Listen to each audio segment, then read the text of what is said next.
Halo, nama saya Ridwan dari kelas 3 IM12. Pada video ini saya akan membahas tentang mata kuliah pengantar teknologi game. Nah, video ini dibuat untuk melengkapi tugas mata kuliah tersebut.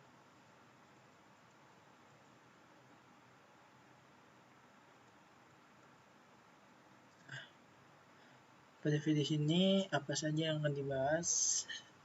Itu ada pengertian atau definisi dari teknologi game tersebut, perjalanan sejarah terkait teknologi game, jenis-jenis game, bisnis dalam dunia game, dan yang terakhir, unsur di dalam sebuah game.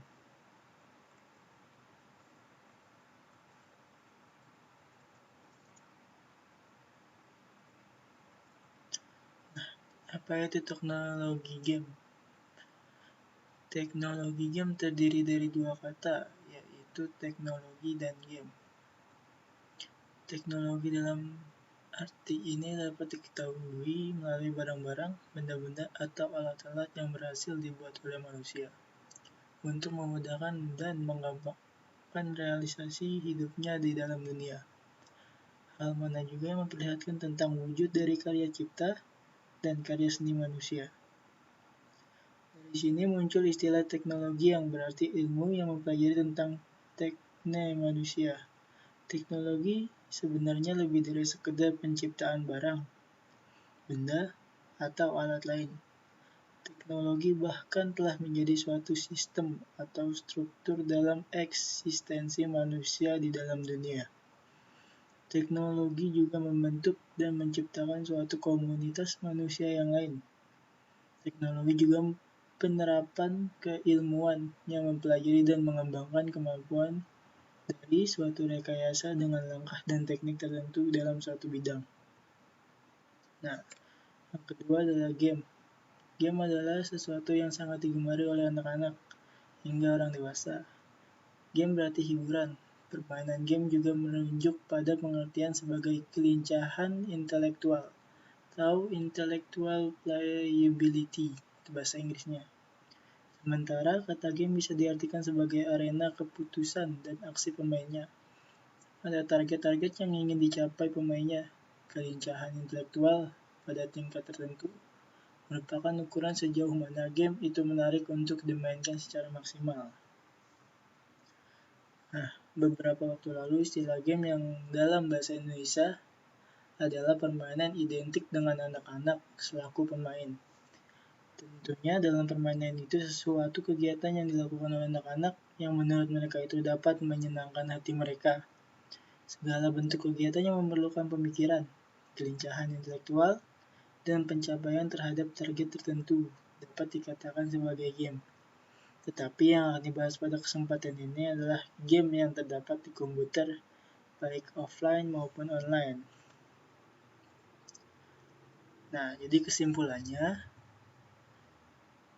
kita simpulkan bahwa teknologi game berarti proses baik berupa yang dilakukan sistem atau perangkat keras yang diberlakukan dalam upaya untuk mendukung kinerja dari game. Nah, itu ya. Next. Nah, di sini sekarang bahas tentang sejarah perkembangan game.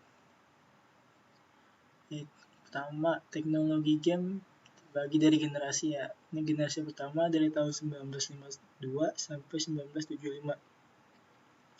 Teknologi game pertama kali diciptakan oleh S. Douglas tahun 1952 di University of Cambridge, yaitu Oxford, untuk mendemonstrasikan tesis mengenai interaksi antara komputer dan manusia. Kemudian Douglas berkreasi lagi dengan menciptakan game versi Tic-Tac-Toe yang diprogram pada komputer EDSA vacuum tube yang memiliki layar CRT.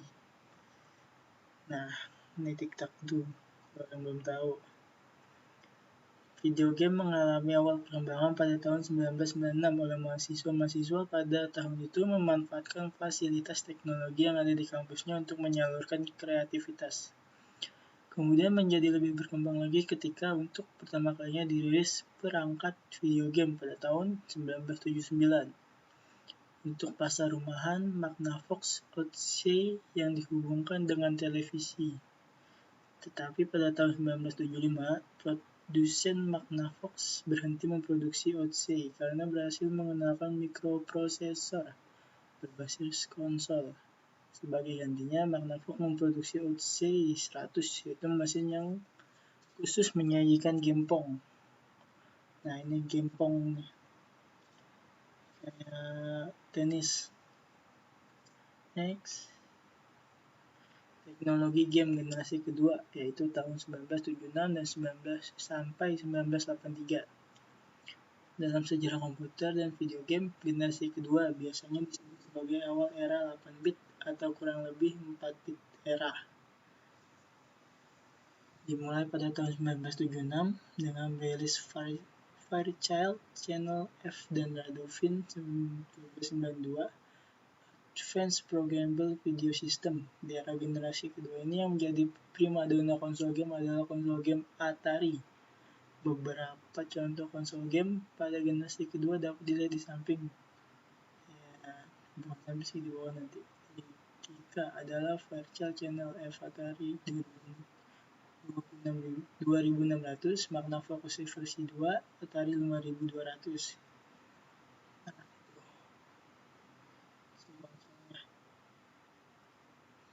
Jadul ya. Next, ini teknologi game generasi ketiga dari tahun 1983 sampai 1986.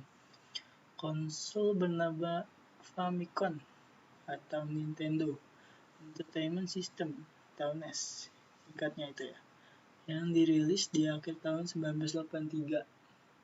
Jadi gebrakan baru yang diciptakan oleh perusahaan bernama Famicom di Jepang. Konsol yang diciptakan Famicom ini merupakan konsol yang pertama kali menampilkan gambar dan animasi resolusi tinggi. Famicom atau yang lebih dikenal dengan Nintendo memiliki chip pengaman pada cartridge game mereka, sehingga seluruh game yang akan dirilis harus dengan izin Nintendo. Kemudian muncul game legendaris yang sampai saat ini masih memiliki banyak minat, yaitu Super Mario. Mario. Karena munculnya Super Mario yang dengan cepat booming, banyak perusahaan software maupun hardware yang menghentikan produksi, bahkan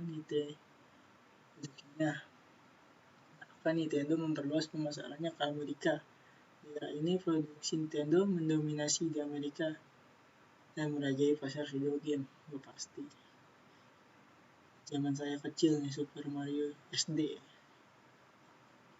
Sehingga terjadi perang konsol game antara perusahaan konsol game Nintendo dengan Sega.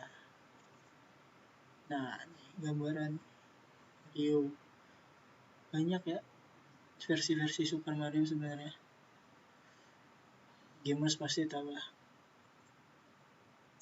Next, teknologi game generasi keempat tahun 1988 sampai dengan 1993. Teknologi game generasi 4 ini disebut dengan generasi 16-bit yang membawa perubahan pada gameplay, tata suara, grafik pada tahun 1988. Nintendo mendapatkan sambutan hangat oleh dunia. Sega yang menyaingi Nintendo merilis generasi konsol selanjutnya, yaitu Sega Mega Drive. Hal tersebut membuat persaingan antara Sega dan Nintendo semakin ketat. Meskipun konsol dari Sega ini memiliki gambar yang lebih tajam dan animasinya lebih halus dibandingkan Nintendo. Tetapi tetap saja Nintendo berada di titik penjualan tertinggi. Give applause. Nintendo kembali mengeluarkan konsol generasi baru mereka pada tahun 1990, yaitu SNES, Super Nintendo Entertainment System. Meskipun ada beberapa saingan, produsen konsol seperti NEC dan SNK, tetapi ketua konsol Nintendo tetap menduduki konsol terpopuler. Mantap. Pada tahun 1990, Sega mengeluarkan Sega Mega Drive yang menyita perhatian para pencinta game, terutama di Amerika. Kemudian Sega melanjutkan produksi di tahun 1991 dengan game Sonic the Hedgehog-nya di Hedgehog. Susah semua. Game tersebut juga membuat para pecinta game kereka kualitasnya yang jauh tipe nih gue nih. Yang jauh lebih baik daripada Super Mario ciptaan Nintendo. Wah nih konsolnya nih, Famicom dan Sega.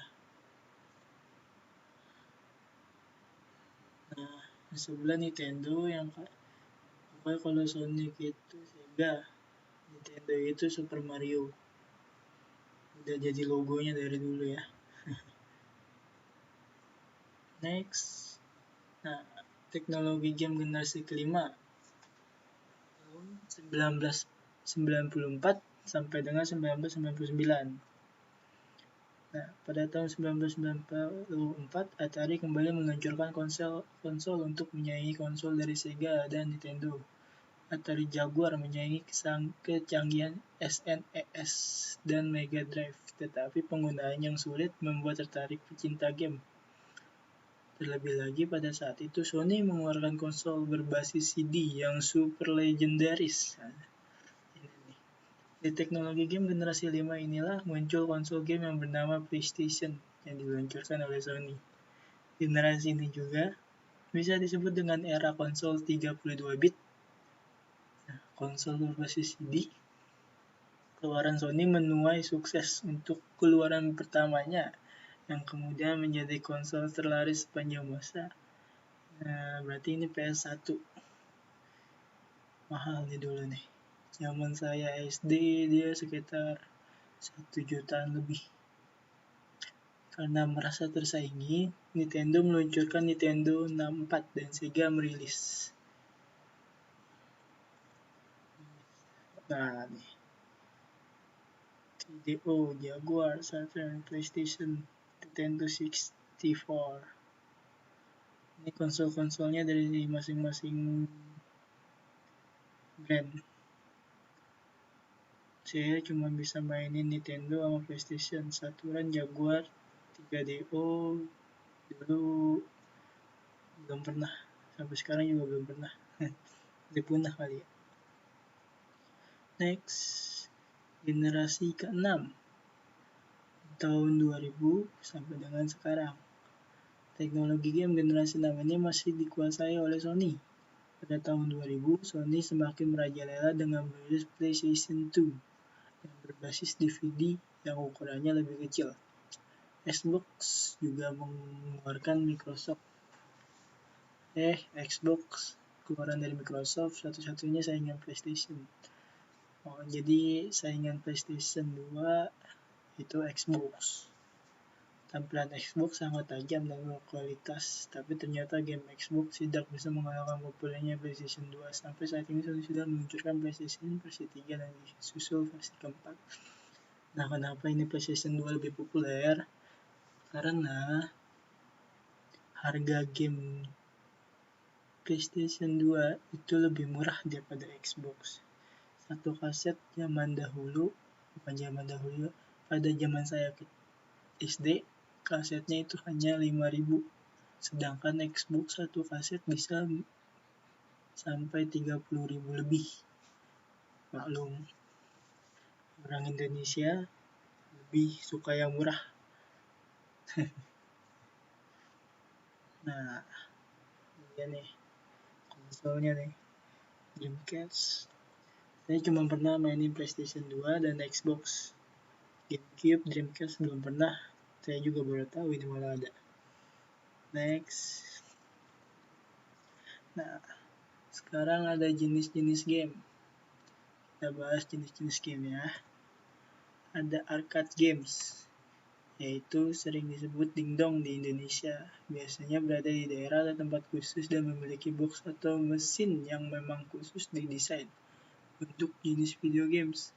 Kebanyakan para gamers merasa masuk dan menikmati sebuah arti permain itu sendiri, didukung dengan perangkat seperti pistol, kursi khusus maksudnya, sensor gerak, sensor injakan, dan setir mobil beserta transmisi tentunya. Oh, ini kayak yang di time zone lah, segala macam ya, fun world, seperti itu.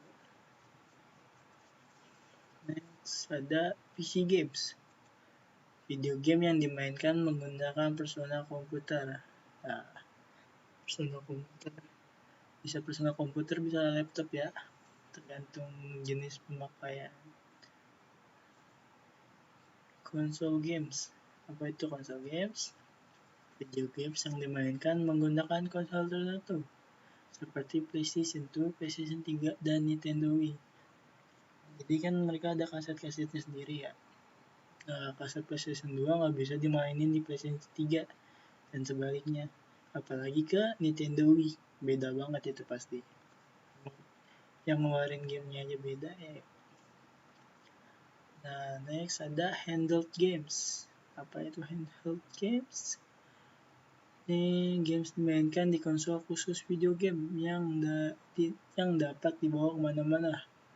Contoh, Nintendo DS dan Sony PSP. Oh, ini portable jadinya. Saya Nintendo DS udah pernah main, Sony PSP juga udah punya. Cuman udah ketinggalan zaman mungkin ya. Asik basic ini sih PC games.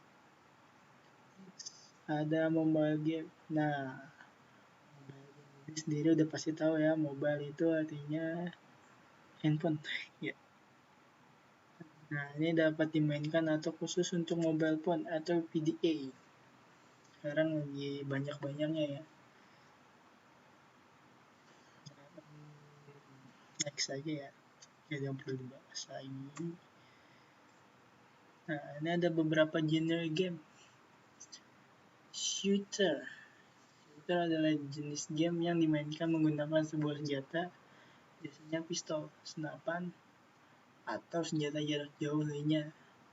Biasanya tujuan dari permainan ini adalah menembak lawan dan memenangkan misi tanpa harus gugur di medan perang-perangan. Nah, shooter dibagi 3 tipe, yaitu First Person Shooter atau FPS. Jenis game yang menggunakan sudut pandang orang pertama yang biasanya kita mainkan tanpa bisa melihat karakter yang kita mainkan ya.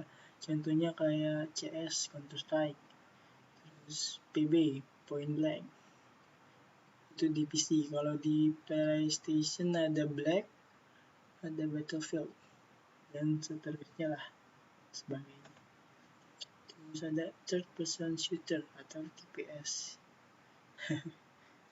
Bukan tempat pemilihan atau tempat pembuangan sementara ya. Game yang mirip dengan FPS yaitu game jenisnya juga game tembak-tembakan. Ya udah pastilah. Hanya saja sudut pandangnya yang digunakan dalam game ini adalah orang ketiga dan tubuh karakter bisa dilihat keseluruhannya. Kayak apa ya?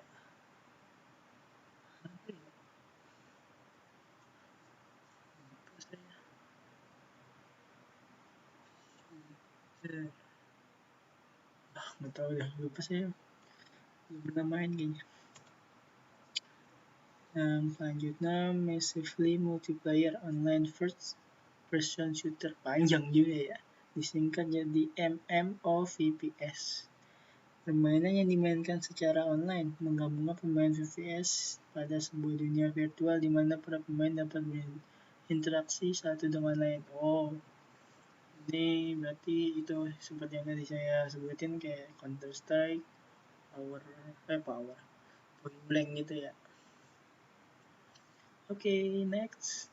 Selanjutnya apa? Oh, enggak deh. Ini contoh beberapa. Oh, itu ada Counter Strike.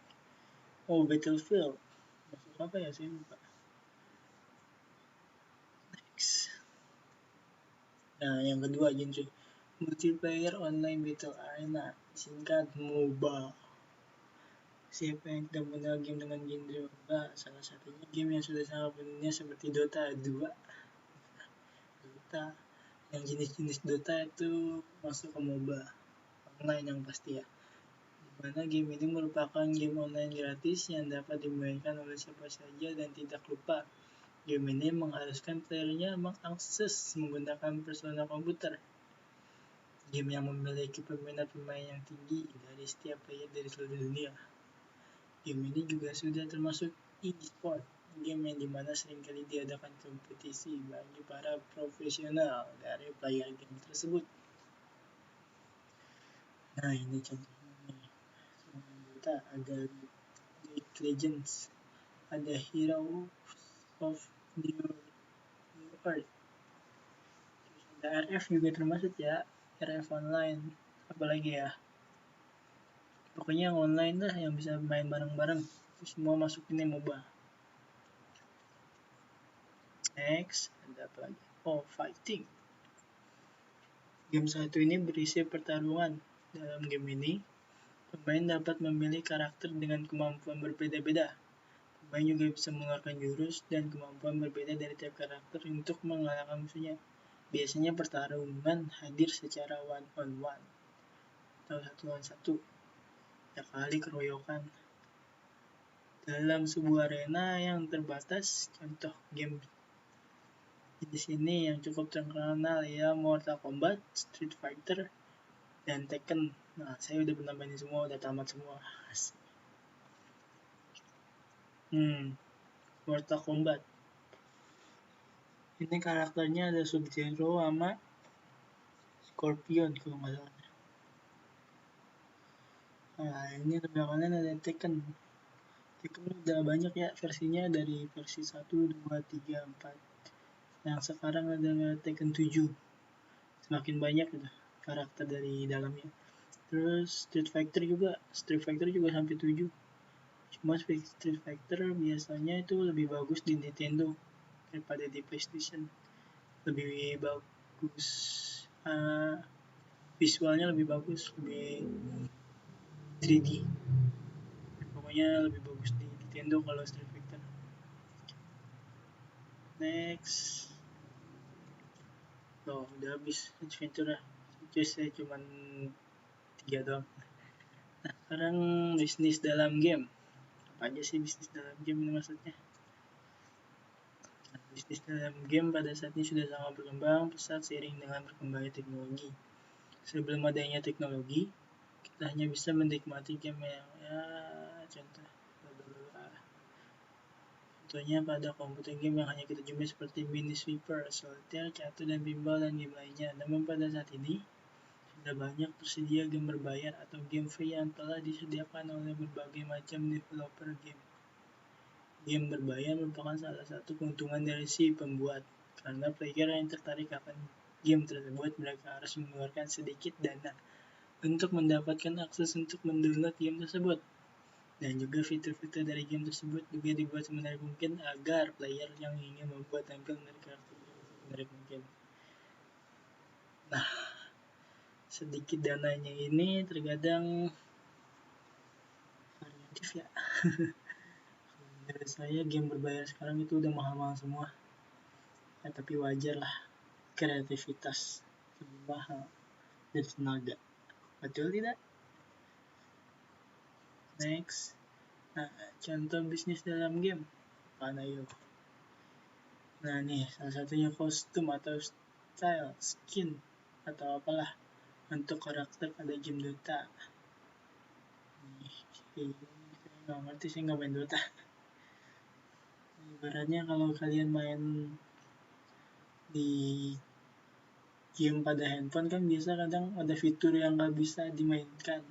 Harus bayar, harus beli uang virtual. Nah, uang virtual ini juga harus bayar pakai uang asli, seperti pakai kartu kredit atau lain-lainnya. Kalau zaman saya dulu pas SMP ada namanya game online audition. Nah, itu ada fitur avatar. Avatar itu kayak baju-baju. Di situ baju-bajunya beli pakai koin. Nah, koinnya itu isinya dengan cara beli pulsa atau cash dari counter-counter tertentu. Harganya juga lumayan. Ya itu cuman sekedar masa lalu ya. Emang jelasin apa aja sih yang bisa dibisnisin dalam dunia game. Oke, next. Nah, nih aspek yang diperhatikan dalam bisnis dunia game. Modal dasar. Nah, Kenapa modal dasar? Nah, modal dasar itu bukan hanya berbentuk uang ataupun finansial saja, tetapi bisa juga berbentuk keterampilan ataupun tenaga ahli. Dalam memulai bisnis game, tentu kita memerlukan sebuah tim dengan keahlian di bidang masing-masing seperti game design, program, ilustrator, dan lain-lain. Nah, kan nggak mungkin kan kalau kita cuma bisa ngedesain, tapi kita so-soan buat game yang mirip ke Dota. Nah, kita cuma bisa buat karakter, tapi jalaninnya gimana? Kan nggak mungkin. Nah, jadi ini di sini perlu ada tim, ada beberapa orang yang bisa dan ahli dalam bidangnya masing-masing. Nah, di sini juga sebut modal bukan sekedar hanya uang. Tapi uang adalah segalanya. Betul tidak? Next. Nah, biaya operasional. Poin yang bicara tentang uang. Mengapa kita memerlukan uang? Pastilah memerlukan uang untuk biaya peralatan kerja, modal awal hingga pemasaran. Di sini kita harus sangatlah jeli dan memperhitungkan bagaimana suatu bisnis game itu terbangun serta berjalan dengan lancar agar bisa mengalami kemajuan dan mendapatkan keuntungan yang semakin lama semakin meningkat. Nah, harus hitung-hitung juga biaya dari awal sampai selesai pembuatan game tersebut. Sesuai nggak sama untungnya atau labanya dari penjualan game tersebut. Kedua, ketiga ini, keuntungan atau laba. Kalau udah mengetahui modal, biaya operasional, kita harus menghitung labanya juga. Nah,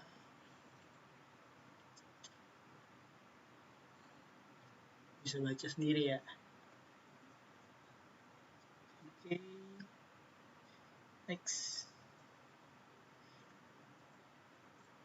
Nah, masa depan bisnis. Masa depan maksudnya dari gimana sih kedepannya game tersebut di pasaran gitu loh. Coba kita next. Nah, speakernya akan mengkaji lebih komprehensif mengenai masa depan bisnis Anda. Jangan sampai kita tahu bahwa bisnis game yang digeluti adalah bisnis game musiman. Namun perencanaan yang diterapkan adalah untuk bisnis yang permanen. Model investasi ke depan, keuntungan menjadi tolak ukur keberhasilan suatu bisnis dan apa langkah selanjutnya. Dalam artian setelah bisnis telah kembali modalnya, bagaimana seorang pebisnis itu mengembangkan modal awal dan menabung keuntungan yang telah kita dapat dari bisnis yang sudah jalan itu. Kita harus lihat ke depannya bagaimana dari apa yang udah kita buat. Misalkan kita buat game, jangan game yang musiman lah. Kalau bisa game yang kedepannya akan jalan terus kayak misalkan kayak Dota no. Dota dari Dota 1 sampai Dota 2 itu bener-bener booming banget. Nah, jangan sampai kayak bikin game apa ya, Flappy Bird awal-awal doang booming, tapi makin kesini makin hilangkan. Apalagi yang akhir-akhir ini, bukan akhir-akhir ini, sudah agak lama, itu kayak Pokemon Go. Awalnya doang booming, tapi pengembangnya juga tidak mengembangkan lagi fitur-fitur gamenya, jadinya makin lama makin down. Ya gak? Fiturnya kurang tambahan, harusnya dikembangkan lagi so kayak bisa battle antara user satu dengan user yang lain. Betul gak? Setuju? Harusnya setuju. Next.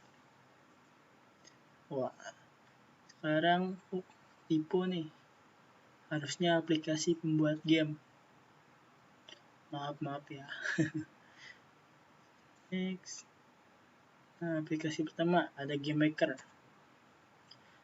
Nah, game engine untuk pengembangan game 2 dimensi yang dibuat oleh Yoyo Game. Game bertujuan membantu orang mengembangkan game tanpa perlu mengetahui bahasa pemrograman terlebih dahulu.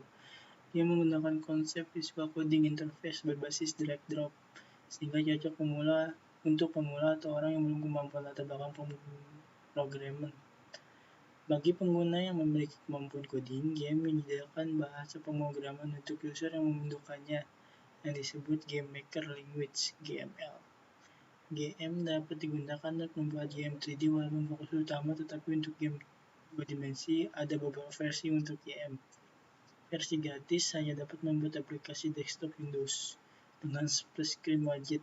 Versi Pro mendapat tambah fitur tekstur manajemen, ekspor ke Windows, app, dan opsi untuk membeli modul ekspor platform lain seperti Android, HTML5, iOS, sedangkan versi Master adalah yang mahal dan paling lengkap. Nah, fitur Game Maker ada apa aja? Fitur Game Maker Studio Professional banyak namun berbayar, salah satunya di antara adalah bisa mendapatkan modul Android untuk menciptakan game Android. 2. Mendapatkan modul iOS untuk menciptakan game Android. Modul PlayStation 4. Wah. Modul Xbox 360 atau 3 Xbox One. Mantap. Ini logo atau lambang Game Maker itu sendiri. Oke, next. Nah, sekarang ada Ogre. Ogre atau Object Oriented Graphic Rendering Engine merupakan suatu engine berobjek oriented dan fleksibel terhadap 3D. Direpresentasikan dengan bahasa C++ serta dirancang lebih mudah dan intuitif bagi pengembang untuk menghasilkan aplikasi yang menggunakan hardware berakselerasi 3D.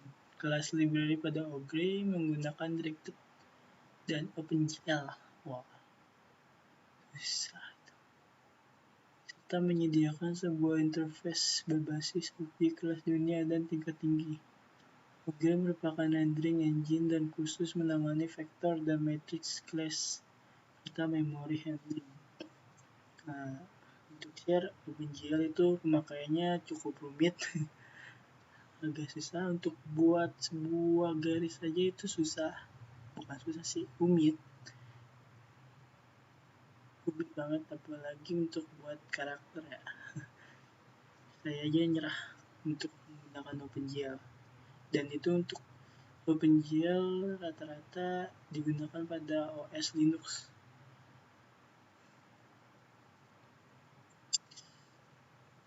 Ini lambang Ogre sendiri. Next, fitur-fitur yang terdapat pada Ogre. Itu desain berobjek oriented dengan menggunakan token dan memasukkan fitur lainnya. 2. Engine berbasis scan grab dengan bantuan untuk sebuah varietas yang luas. Octree, BSP, dan Pegging Landscape Skin Manager. 3. Multi-platform dengan dukungan OpenGL dan Directed 3D. Bisa merender konten yang sama di beda platform tanpa harus mempunyai content creator. Dapat diakses pada platform Linux, Mac OS X, dan semua versi Windows. 4. Ogre mendukung program vertex dan fragment selama ditulis dengan GLSH, HLSL, CG, dan Assembler. The Landscape Scheme Manager untuk progress LOD, yang mana bisa dibuat secara otomatis dan manual. Engine animasi yang mensupport penuh untuk multiple hardware. Ogre mempunyai compositing manager dengan bahasa script dan full screen processing untuk efek seperti HDR, Dolby, dan sebagainya. Intranes mempunyai fitur memory debugging dan loading result dari arsipnya. Tersedia content tools untuk 3D modeler seperti 3D Studio Max, Maya, Blender, Lightware, Xscape, SketchUp, dan lain-lain. Banyak ya. Next. Nah, ada Unity 3D. Unity 3D adalah sebuah game engine yang berbasis cross-platform. Ini dapat digunakan untuk membuat sebuah game yang bisa digunakan pada perangkat komputer, ponsel pintar Android, smartphone ya, iPhone, PS3, PlayStation 3, PlayStation 3, dan bahkan bahasa pembuatan dapat diterima. Unity adalah JavaScript, CScript, C, and Script. Mungkin merupakan suatu aplikasi untuk mengembang game multi-platform yang didesain untuk mudah digunakan. Grafis pada Unity dibuat dengan grafis tingkat tinggi untuk OpenGL dan DirectX. Nah, DirectX itu buat game-game di laptop ya. Ini pasti yang suka install game tahu DirectX apa itu. Nah, Unity mendukung semua format file, terutama format umum seperti semua format dari Art Application. Unity 3D adalah salah satu software yang bagus untuk mengembangkan game 3D dan selain itu juga merupakan software atau aplikasi yang interaktif dan atau dapat juga digunakan untuk membuat animasi 3D dan 3 dimensi. Nah, ini lambang dari Unity sendiri nih. Kalau nggak salah Pokemon Go dibuat pakai Unity, kalau nggak salah. Banyak sih. Katanya di Play Store banyak tuh game-game yang dibuat dari Unity. Next. Nah, unsur-unsur dalam game. Ada apa aja nih? Kalau buat tadi kan udah ada jenis-jenis game, terus membuat game. Nah, pasti kalau buat game dalam game tersebut ada unsur-unsurnya juga kan, atau aspek-aspek lah istilahnya. Desain skenario udah pasti harus ada. Script, nah pasti harus ada juga. Storyboard game, itu pasti ada. Dan AI atau Artificial Intelligence, kecerdasan buatan pada game. Nah, juga harus ada, setiap game pasti ada AI-nya ya kan. Oke, kita menjabarkan masing-masing. Desain skenario. Skenario adalah urutan cerita yang disusun oleh seseorang agar suatu peristiwa terjadi sesuai dengan yang diinginkan. Kalau dasar untuk membuat film adalah skenario, maka dasar untuk membuat game adalah desain dokumen, atau lebih benar disebut dengan skenario game. Skenario game adalah langkah awal dalam membuat sebuah game. Dengan skenario game dapat mempermudah kita menyelesaikan game yang akan kita buat. Jadi, skenario game adalah sebuah cerita khusus yang melatar belakangi kejadian-kejadian dalam game. Kalau skenario menentukan interior dan eksterior, dekor, pemain, dan studio, serta pembuat trik dalam desain dokumen, ada ketentuan program game, grafik, toko, animasi, suara, dan musik. Sampai di sini keduanya masih paralel. Berbeda dengan skenario yang merupakan sekuensi linear dari adegan, turnaround point, dialog, dan seterusnya. Desain dokumen adalah gabungan dokumen yang mendeskripsikan secara kompleks semua segi game yang dirancang.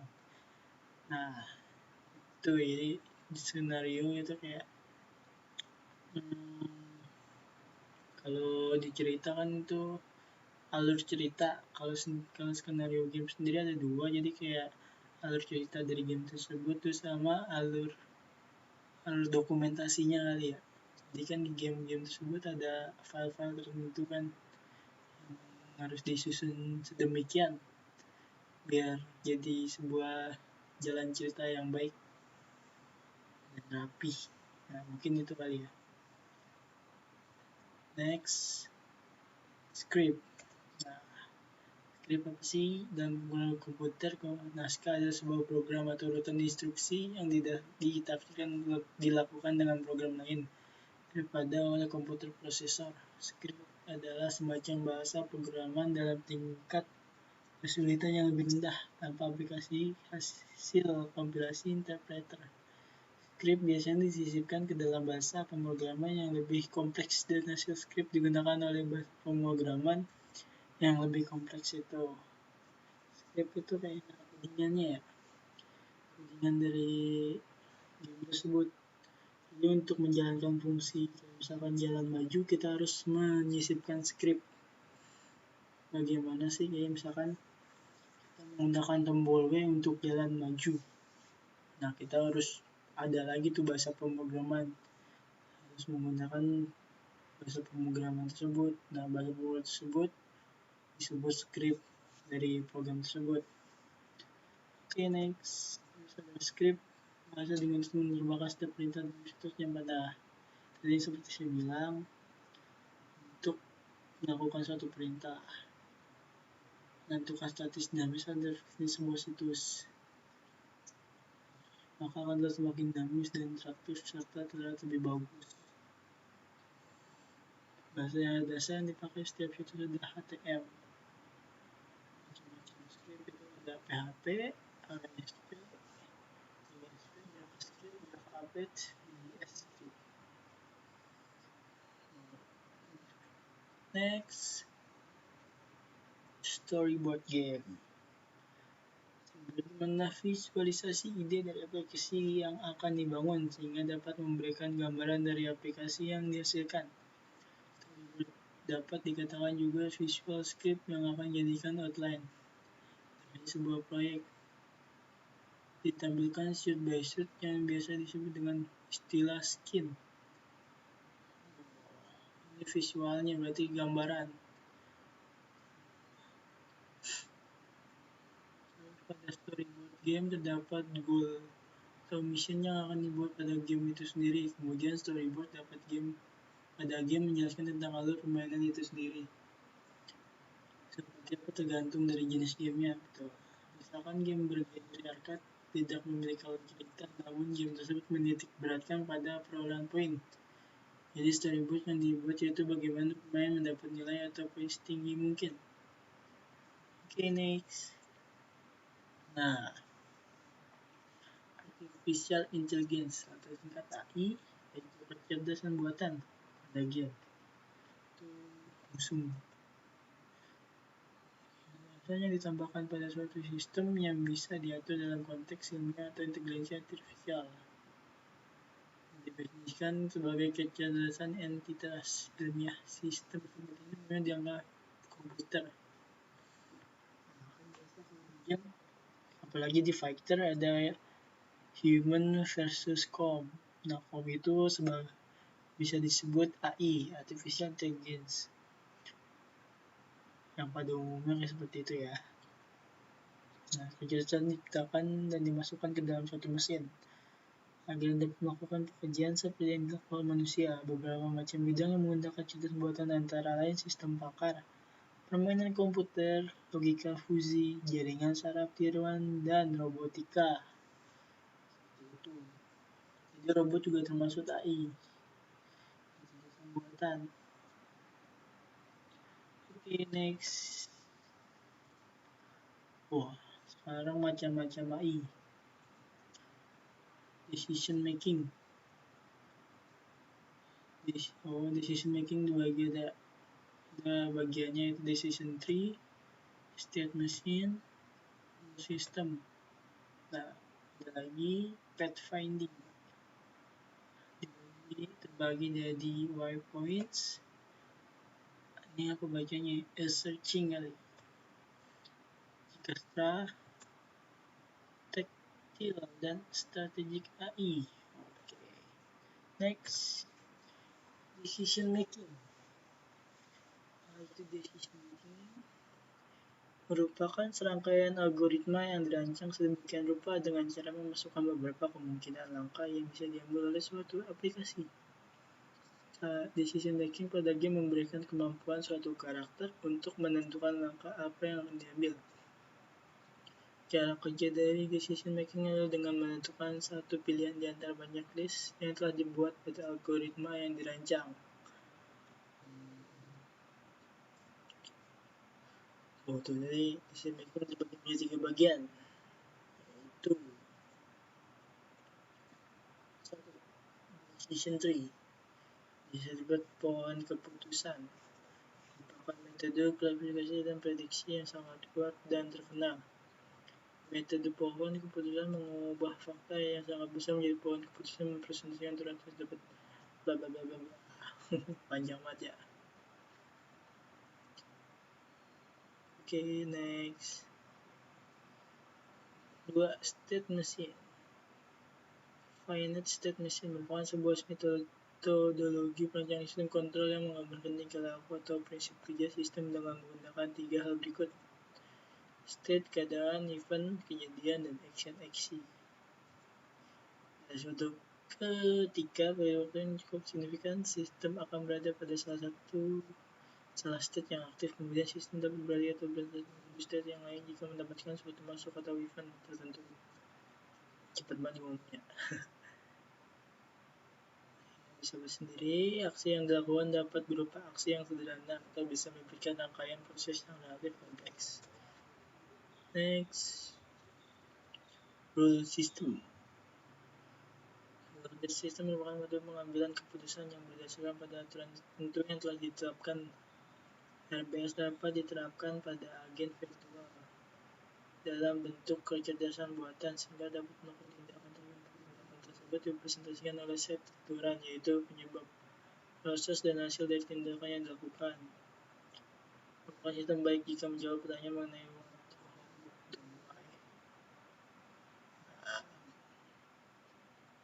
Next, pathfinding. Seringkali jumpa dengan game yang bergenre strategi, di mana kita sebagai user menuju suatu karakter untuk digerakkan ke lokasi tertentu dengan cara mengklik lokasi itu.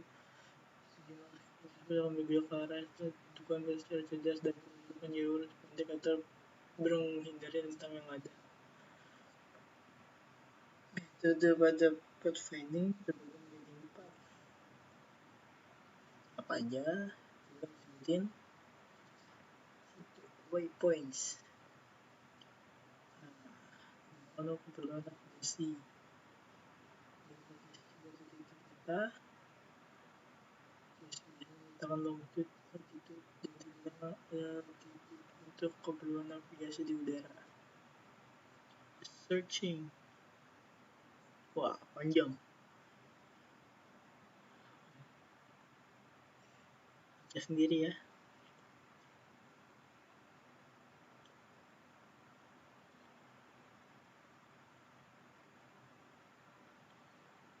Sudah selesai. Next. Ada apa? Dijkstra. Ini bacanya gimana saya juga nggak tahu.